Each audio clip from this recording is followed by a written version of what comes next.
Am I the a-hole for my response when my colleague said I was emasculating my husband? I'm female 36, married with 3 kids, work in this company for 4 years. I transferred to another department and met new colleagues. We were having lunch days ago and small chats when my husband called asking where I put the ceramic pan. I told him where to find it and ended a call. My new colleague Ross, 40s, married with no kids, calling him passive-aggressive is the nicest thing you can say about him, was looking confused throughout the phone call. Then he asked if my husband cooks. I said yes.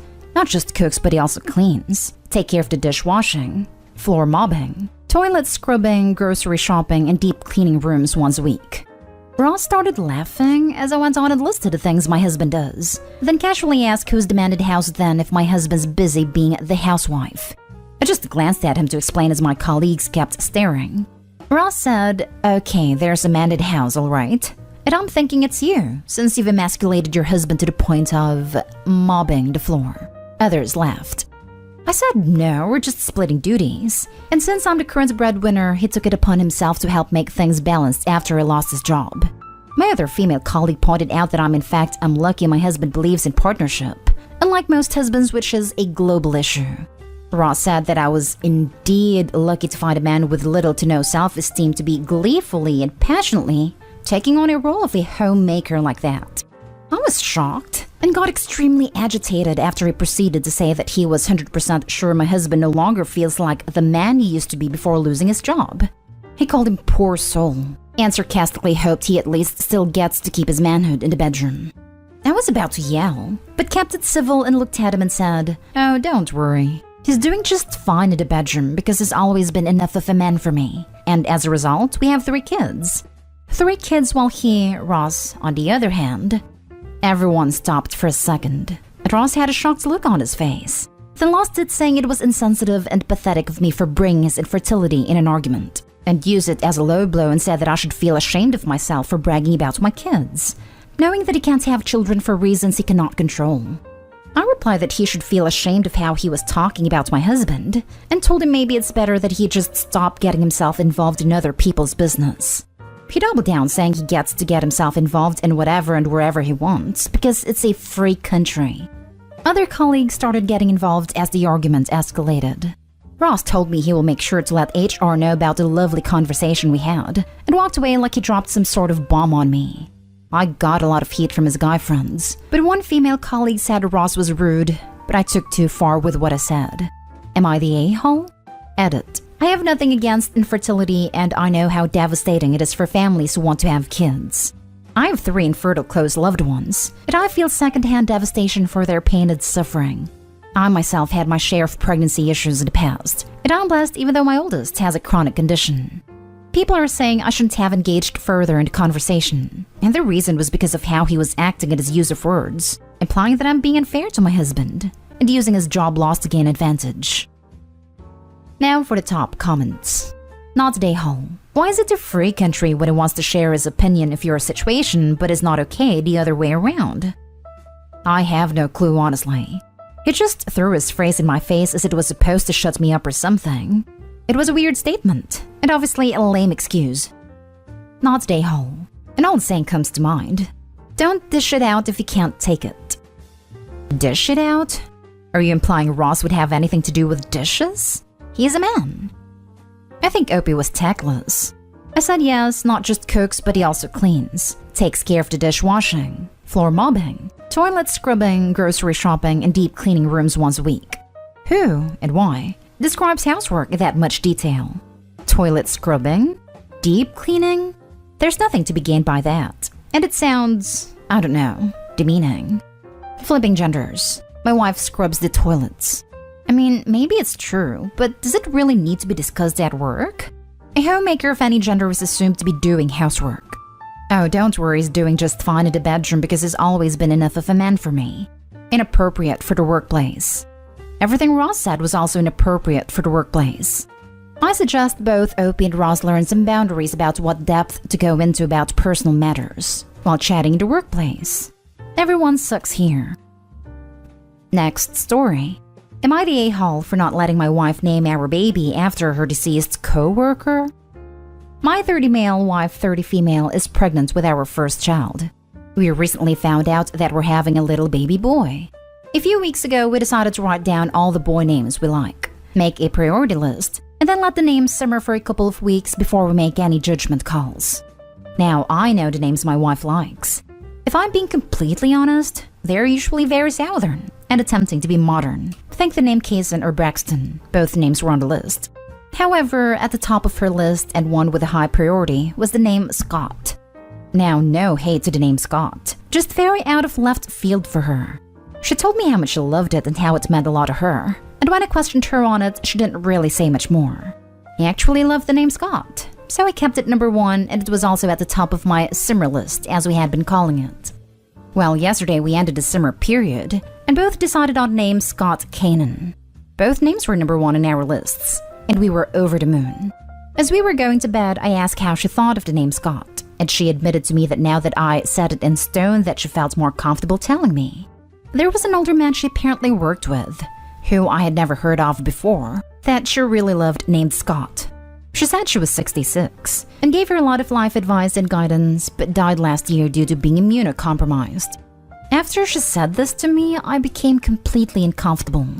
I don't want our baby named after a dead coworker of hers I've never met. I asked if she asked his family if it was okay, and she said she's never met his family and doesn't think it's necessary. The whole thing is just so bizarre to me considering I've never heard of this guy before. She mentioned the passing of a coworker last year, and I knew she was sad, but she never said much more than that. Long story short, I told her we're not naming our baby Scott because I don't feel comfortable with it. She immediately got mad at me, and it turned into a big argument. I had her mom and sisters call me today saying I liked the name before, but that I was being a jerk over some old dude, and my wife won't talk to me now. Even love the name Scott. I just don't like naming our baby my wife's dead co-worker I don't know. Am I the a-hole? Edit. Just for clarification, I would not mind keeping the name Scott, but I have communicated this to my wife, if she would tell me about him so I know who we're naming our child after. She won't tell me anything past that he was a mentor to her. No other details. As well, I was mainly upset because I felt like I was tricked into the name, because she withheld obvious intent with its meaning. I would have probably been a lot less confused or weirded out if she would have just explained that before. But since she will not talk to me about Scott, it is essentially stonewalling me until I give in. I feel as if I may not be the a-hole here. I will take my judgments as they come, but there's more of my side of the story. I just want to clarify the permission from the family thing. She wants to actively make posts linking to his Facebook about our child's growth and development. I feel like it was a little weird to do without asking his family if they're comfortable with that, especially since they've never met. That's why I thought she knew his family, because she was telling me the hashtag she created for it and everything. I realize I may be in the minority here, but I say not the a-hole. Frankly, I think it's telling she didn't share the meaning or importance to her until you settled on the name. It seems like she knew you wouldn't be okay with it, and that's why she didn't tell you until you'd accepted it. That is not okay. Since it sounds to me like if you'd had that information from the beginning that you wouldn't have settled on it, that exonerates you in my mind. She, on the other hand, lied. You directly asked her where it came from, and she didn't tell you. She is the a-hole here in my opinion. Not the a-hole. Yeah, this. She wanted a name for a serious reason she didn't disclose, and then went, phew, got what I want, so now I can say a little about it. At this point, I'd have trouble believing that what she said is the entire truth. Come on, all you YTA people. Really? How many of you are planning to name your kid after a freaking co-worker? If I had to pick between Kaysen, Braxton, and late coworker Jr., I'd be relieved to have the third option. Okay, this is bizarre, but I think I can put my finger in why you're weirded out. For whatever reason, your wife seems to have gone through a significant loss that you were not at all in tune with.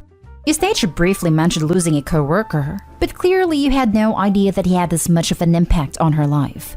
I think it's completely understandable why she would want to name your son after this man. On the other hand, it's definitely weird that this is the first time you're hearing about your child's namesake. I would suggest sitting your wife down and genuinely asking her why she didn't want to share with you something that clearly affected her so deeply. Obviously, everyone has the right to keep things private, but maybe she's just not a big talker, which is fine. But it's okay to be surprised by this and to have questions. No a-holes here, but I think you guys just need to communicate.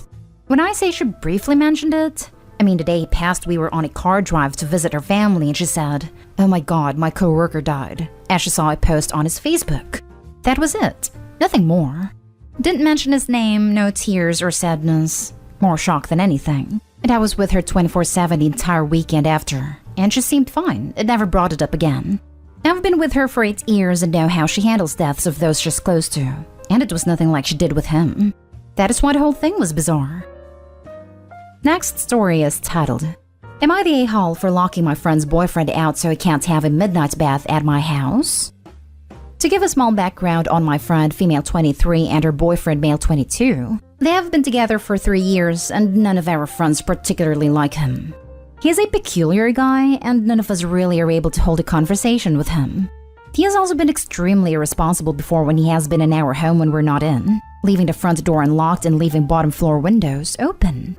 In our household, it is me, female 23, my housemate, male 24, and my friend. My friend went on a holiday for 2 weeks. She told us she left a key and that he might pop in. When she told us this, we presumed he might come over to eat the rest of her food or pick some stuff up. My housemate works nights, so when I come back from work, it's just me on my own. I'm really cautious about keeping everything locked. Also, when I'm on my own, walk naked too, and from the bathroom. My housemate and I both started to notice things moving around the house during the period our friend was away, so I felt really confused as to whether he was still in the house or not. On one of the evenings, I was on my own and it was about 20 to 12, and I was getting ready for bed and suddenly I hear the door open. I freaked out and thought a freaking stranger was in my home. It was her boyfriend. I asked him why he was here and why he hadn't told us he was coming over, and he just said he wanted a bath. I told him it was late, and he should have messaged me. He sort of chuckled about being in our house the other day, and none of us knew, which made me feel furious. When my housemate came in from his night shift, he told me the front door has been unlocked all night, which made him panic and check if everything was okay in our house, only to find a boyfriend wandering around. Last night he came over, I was on my own again, and I chose to deadbolt the door. I wanted to be left alone, feel safe in my house. So again, but this time at midnight, I heard him trying the door. He texted me asking if I was in, but I just ignored him. We then received a text from our friend asking us not to lock him out. I replied saying we didn't mind him coming over, but he should tell us and not do it so late. He left the door unlocked, etc. She said she would talk to him, but to just let him in. I lied that we wouldn't be in, so it was all locked and he wouldn't be able to get in, and to tell him. She then just said she understands it's probably annoying him coming over, but we obviously want our place to be somewhere our boyfriends can turn to when they need it. I went back that night, locked myself in, played Sims, and got drunk safe in the knowledge he couldn't get in. Now I can imagine you're probably wondering why I felt the need to come over. His heating and water were fine. He said it was because he didn't like his neighbors. To clarify, he also has another home, but chooses to illegally sublet it for extra income. Not today home. Sounds like he's enjoying the power and the effect he has on you and is deliberately creeping you out. Keep locking him out. It's not his place. Check your lease to see if it's allowed to let other people have keys to the space. Consider finding a new place to live, as it's clear your friend doesn't understand the impact her boyfriend is having. Totally agree. He is doing this deliberately because he finds her uneasiness amusing. If it was me, I would be concerned that his creepy behavior might escalate, and I would argue that he should be allowed in their home even when his girlfriend is with him. The fact that he came over in the middle of the night when he knew Opie was there alone, I'm assuming he's familiar with their schedules, is very unsettling, and what he's doing seems violating. Not today home. Frankly, what this all comes down to for me is, it is absolutely not okay to have guests over if you yourself are not there. That just seems really wrong to me. Like, sure, she has a right to have her boyfriend over when she is there, but if she isn't there, he shouldn't be there. Barring emergencies, of course. And a bath isn't an emergency. Who gives out a freaking key to a shared house? Was that discussed anywhere? We then received a text from our friend asking us not to lock him out. Replied to that text a firm no. Her boyfriend doesn't live at your house. He is not allowed to have a key. He is not allowed in except as a guest, and only when she is at home. Last story is titled, Am I the a-hole for not punishing my son? I, 41 male, have a son, 12 male, that lives with me. His mother passed away a year ago from breast cancer. He attends school nearby and is doing well. I'm very proud of how well my son is doing in school, and happy that he hangs with good kids. I have been with my girlfriend, 42 female, for a few months now, and she and Son get along. Son and I have a very close relationship. We spend a lot of time together. He is doing well in school and he has not gotten in any trouble since attending. Son comes home from school to let me know that he got detention the next day in the afternoon. I ask him why, and he tells me that he stopped a kid from bullying and pushed the kid when he got in his face. A teacher walked by and he saw Son pushing the kid. Son was really upset that he got detention, and I let him know that I am in his corner. Girlfriend came over for dinner and heard about the detention. She looks at me and says Son got detention? Shouldn't he be getting punished? I look at girlfriend and tell her that it was a different circumstance, and Son was not getting any further punishments. She frowns and tells me that Son got in trouble, he should be getting punished. Am I the a-hole for not punishing my son? Not the a-hole. He shouldn't be punished for doing the right thing, in a way that I think is reasonable. If anything, I'd be headed to school to stop the detention from happening with the whole story. Bring all the kids in with the principal and get it worked out. As for your girlfriend, she's not the parent and doesn't get a say. If she isn't comfortable with that, are you comfortable continuing the relationship? School, no doubt, has a zero-tolerance policy. Everybody gets in trouble no matter who starts it. Zero tolerance is oddly commonplace despite being morally reprehensible. Not the a-hole. Detention is the, in my opinion, undeserved punishment. He will serve detention and then it's over. The only punishment he should get from dad for stopping that kid is a new video game or his favorite pizza for dinner after detention. My daughter knows that if she stands up to these types, she may get in trouble at school but never at home. If it is so bad she needs to step in and defend herself or others, it's a failure of the adults at the school, not the kids that have stepped in and look out for others.